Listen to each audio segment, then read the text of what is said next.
Hey guys, welcome back to Home Built, and the time is finally here, I hope, to finally get a little bit of paint onto the Alfa this week. Yes!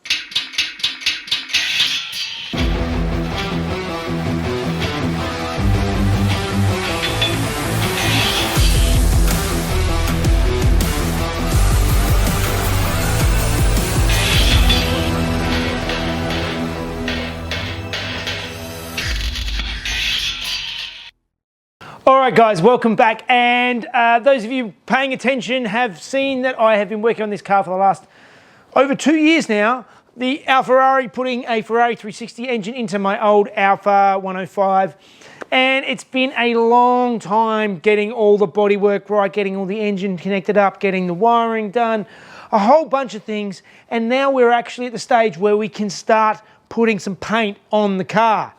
Last week I had a go at doing some lead body filler on the car, which is something I've never tried before. If you missed it, I'll put a link up above so you can catch up, and think about subscribing. It does help us out. There were lots of talk about the lead filler. A lot of you have sort of come to realise why it's not used anymore. It definitely has some benefits. There are things that are good about it, but it takes a lot of skill to do it right.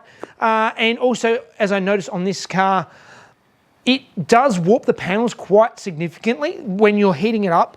The metal moves when you heat it up, so it continues to move around, so you're going to continue to sort of fight with it and move it, and it's difficult to add extra lead to, and it's very dangerous for your health. There were lots of comments about that. I did mention it in the video.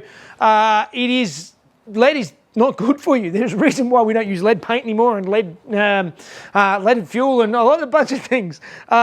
Lead's not good, so it's quite effective in this process, and that's the lead I was using is I think it's 30% tin, 70% lead. So it is still lead. It is dangerous, and I have mentioned before that I wasn't going to use it on the car. Some were asking about that.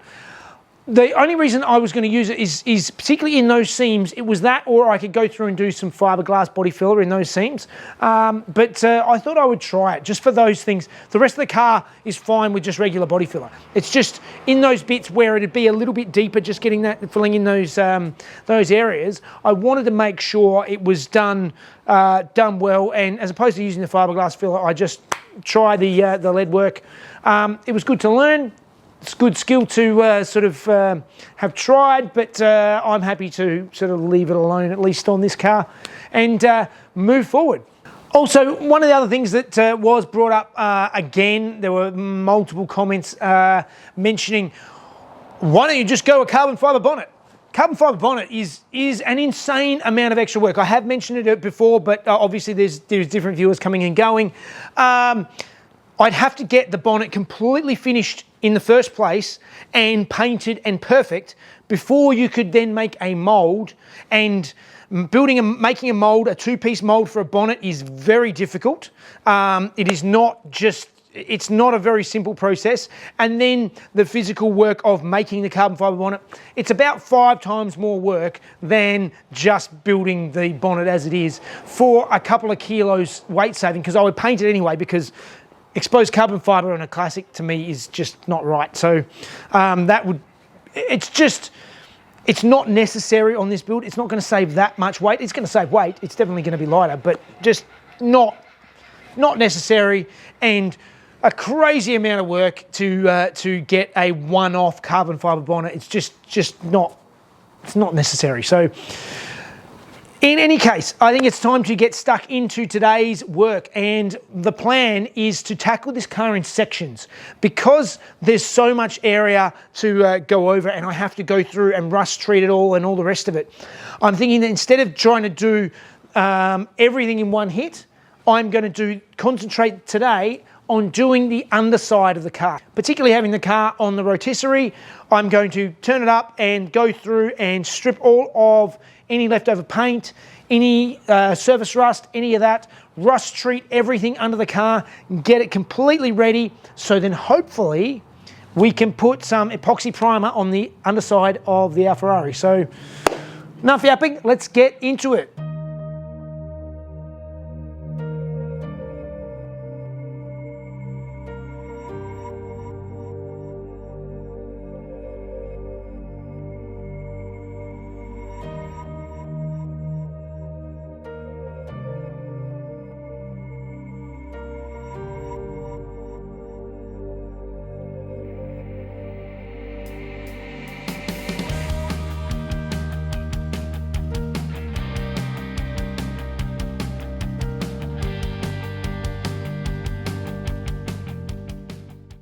All right, that was a whole lot of uninteresting work that I went over and with wire wheels and Scotch-Brite and all sorts of manner of things, and went over the entire underside of the car. It's about a day's work that I just sort of skimmed through in that quick time lapse then. But the underside of the car now is basically back to nice and clean bare metal. So the first thing we're going to do now is go over with some wax and grease remover and spotlessly clean up all of these surfaces, the whole underside of the car.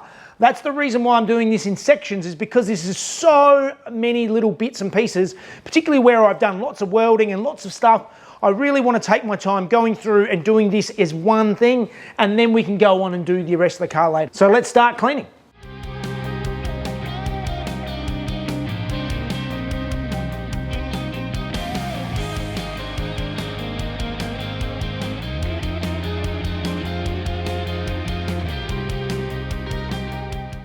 All right, I've gone through and I've cleaned all of the surfaces now. So basically use some wax and grease remover over everything.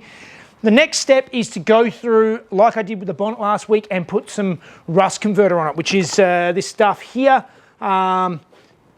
This stuff is an acid that turns any of the rust, basically it turns it black and neutralizes it.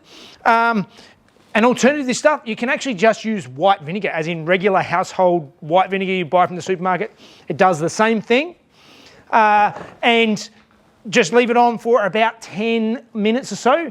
I'm going to put it on with a red Scotch-Brite pad so I can really rub it in, make sure it gets into everything, and then come back and wipe it off with water at the end.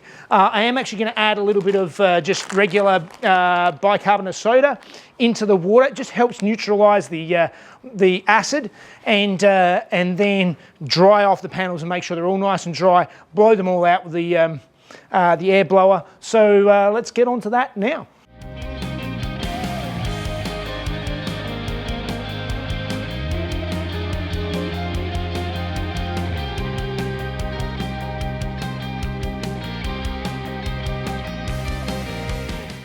All right, that took a long time to go through and do the acid on all of this, and then go through and then wipe it all off. And basically you can sort of see it looks like it's got a bit of a dull film on it now. Everything that was shiny has sort of gone dull. It's all done now. It's all rust treated. So now we need to clean it up so then we can get it in the booth and start putting some primer on it. So let's get the wax and grease remover out. Let's clean it again. It's so many times backwards and forwards. This is almost 2 days of work, just doing the underside of this car. It's very, very time consuming, but it has to be done properly. You don't want any residue left because that can cause issues later. So let's get into it.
And there we have it. We have the entire underside completely primered.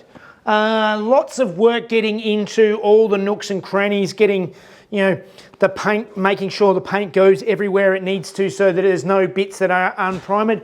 And that is a whole lot of work to get this underside done, but I wanted to tackle this part first because I knew it was going to be the most difficult. It feels so good to actually have this finally all in one colour on the underside of the car. There's still a lot to go, but I really wanted to tackle this in one hit because it is there's so many places. It took so long to go through and do all of the areas because you've got all of this space inside the front wheel arches, the rear wheel arches, and just so many little tiny bits and pieces to get into. It really took a lot of time, but I am very happy with the result. But I think that is all the time I have this week, so I think that means it's time for Fun Facts with Mrs. Jeff.